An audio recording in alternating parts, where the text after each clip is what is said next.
Welcome back to Bridges World News. We have a very special guest in the studio tonight. He is a comedian, a journalist, and co-creator of the blog 30 Mosques in 30 Days, which is now the subject of a PBS documentary. With me now is Aman Ali. Thanks for joining us. My pleasure. Well, welcome. You went to 30 mosques in how many different states? All 50 states. And so over the course of 2 years, we went to 30 states in 30 days. And so there was some overlap, but we've covered every state in this country, over 25,000 miles of driving, all with the mission of just telling stories about Muslims in this country. And what did you find out? But I think the biggest thing is, there's often this narrative that Muslims are oppressed wherever you go. We see it on the news, in a post 9/11 context, airport security problems, racial profiling, things like that. But we realized to say that these kind of animosity towards Muslims is reflective of average, ordinary Americans is completely absurd. And every community we were going, we were finding Muslims that were wholeheartedly embraced by the communities and their neighbors that they live in. Even in cities where mosques are being vandalized and scrutinized, we were finding Muslims living peacefully side by side with their non-Muslim neighbors. And we were seeing that what was on television wasn't mirroring what we were seeing in reality. When you traveled, who did you travel with? Who came up with the idea? Being a stand-up comic, I've been around the country, visited all these communities. My friend Bassam, he's a filmmaker, and he's seen communities, as well. And so we realized that let's get in a rental car and let's just hit the road and let's drive. And the beautiful thing about it was our project was almost exclusively fundraised by online donors. We raised $6,000 the first year and over $13,000 in online contributions of like $100 or less. And it's people really that made this project, our family, our friends, our readers, that made this project as big and beautiful as it is and as it continues to be. Now, being a stand-up comic, I'm sure you were able to find some humor in various situations. What was funny? I think the funniest thing is a lot of people think in their community that we're the only ones going through this problem. And I'll give you an example for Muslims that can relate to this. We went to a mosque in Cedar Rapids, Iowa. And if you know anything about Cedar Rapids, the Muslims have been there since the early 1800s. And so we were meeting Muslims there that were 4, 5, 6 generation Muslim Americans. Their families came way back when. And I remember we meeting one woman, and she showed us a letter that her great-grandfather wrote in the early, I think like in the 1920s, or maybe even 1910s, I can't remember off the top of my head, writing a letter to someone in the community that said, hey, we need to stop fighting about when Ramadan starts. We shouldn't follow Saudi Arabia time, we should follow local time.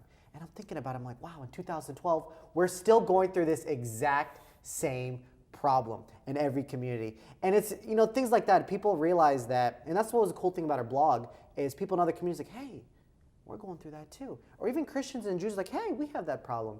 And it was that way to kind of build this solidarity, especially in Ramadan being, we did the trip during Ramadan, and Ramadan being this time of community worship. It's a way to bring people together when they kind of feel like they're living in a bubble. How are you received? What are some of the most rewarding parts of getting in front of young kids across the country and telling stories? I think the biggest reward is, and I can relate to this as well, being in your 20s or even being a teenager, a lot of Muslims and young Muslims in this country feel like nobody understands them. Women feel like nobody gets me, nobody knows the woes of pressure to get married. Guys, nobody knows the pressure of dealing with finding a good job and things like that. And kids, like, we are sick of not being treated with respect and things like that. And so a lot of these kids and young adults feel like nobody understands them. And for me on stage to travel and talk about things that I've seen and address these issues, people on stage, it resonates with people on stage, or when I'm on stage, because they're like, hey, he gets me. He understands what I'm doing. And I'm not some like know-it-all wise person, but I see and listen to what people are talking about, their pain. And my frustration is during Friday prayers, a lot of the imams that talk about, they're supposed to be talking about the issues in the community, but they're not talking about what the youth are dealing with. They're not talking about the marital woes and the pressure and the loneliness and depression that people are dealing with. And that's the cool thing about comedy is you have the opportunity to talk about these issues. I'm not a scholar. I'm not an expert or anything like that. I'm not claimed to be, but I'm a person that listens, and I'm a person that has a big heart. And that's how I kind of approach the way I write my jokes. Any stories from the road about how you have interacted with your audience, or anything that audience members and universities have said to you after a show? Sure. I talk a lot about you know, my act that I'm traveling with right now, and you guys will see some of the footage, I talk a lot about my family. And a lot of comics talk about their family. Oh, my dad is so backwards. You know, a lot of ethnic comics like, oh, my dad is so dumb, my mom is so backwards. And then you do the accent and things like that. I'm not really that kind of person. I have a very good relationship with my parents. My parents are very endearing. And I tell stories about my upbringing. And the themes that I'm, you know, pressing upon now is, you know, no matter how much money you make or no matter where you live, your family is always going to be the greatest blessing that God has ever given you. Like, I don't know if you guys ever did this. You know the Janamas, the prayer rugs? My mom told me, Aman, when I was 7 years old, she said, Aman, if you don't fold the prayer rug, Shaitan is gonna panic!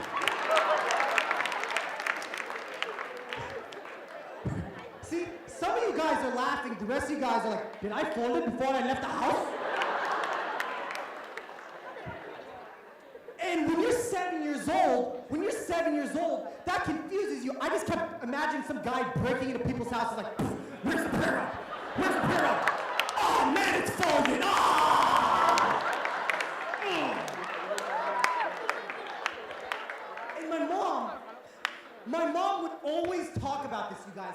She would always say to scare me, like, Shaitan is coming to the house. Shaitan is coming to the house. Shaitan is coming to the house. And she would always say this. So I called the police. And that's the theme that I talk about. And I talk about how I arrived to those conclusions when I was much younger and more ignorant and just yelling at my parents and things like that. And going through the trauma that I went through, you know, my father having a heart attack and based right before a fight that I got into with him and things like that. And just thinking about all these things and the pain that I've gone through growing up is kind of where I approach things. And I feel like you can only love as much as you have suffered. That's a, you know, it's a very ancient, you know, Sufi philosophy. And so I approach it from that. And so I talk about my pain, not to sensationalize anything, but I feel like I've gone through this and I now have the opportunity. Having a microphone on stage is a blessing. And I use the pain that I've gone through, hopefully to prevent someone else from going through the same thing, to feel like they're alone and depressed and things like that. What would you like to see happen next as you continue with your career and continue with your travels? Right. I think what I'd like to see happen next is Muslims as individuals should not underestimate their true potential and their true creativity. It's great when people come to me and say, hey, it's great what you're doing for Muslims, you know, keep doing that. And that's great, but we all are playing a role in this. And I feel like we kind of underestimate what we're capable of doing. Like, okay, you don't have to be a comic, you don't have to be an entertainer or a lawyer or a politician. If you're a doctor, if you're an engineer, you can still make a difference in your community. You can hang out, you can join a school board, you can just talk about Islam with your coworkers. You don't have to preach, but you can just hang out. We all can play a role in making a difference. And that's another thing that I emphasize a lot is, you know, this road trip that my friend and I did, anybody could have done it. Anybody could have gotten in a car and driven. We're not some like experts that went to school for this or anything like that. We're just two dudes that said, hey, wouldn't it be crazy if we did this? And it's a blessing that people gravitated towards it. And so we try to encourage people to do that. And the cool thing is with the 30 Mosque Project, there's people all around the world doing it now. We had people in Indonesia, India, Scotland, Belgium, China, all doing 30 Mosques a day. San Francisco, Chicago, New York, DC, Canada, Toronto, and all these places where people are doing it. And that's what's really cool is people are taking this project and other creative initiatives with leaps and bounds. And it's great that, you know, we can inspire people to do that. You know, we're not out to inspire people, but if people take something good from what we're doing, that's awesome. Aman Ali, keep up Thank the you. adventures. We look forward to hearing of your adventures. Thank you. And those from those you have inspired. Bridges TV continues to cover your community. Here are some events happening in your area.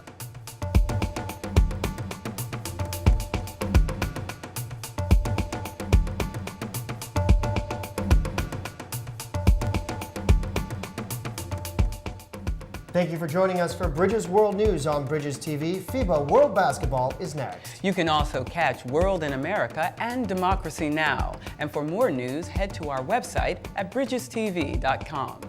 Have a good evening.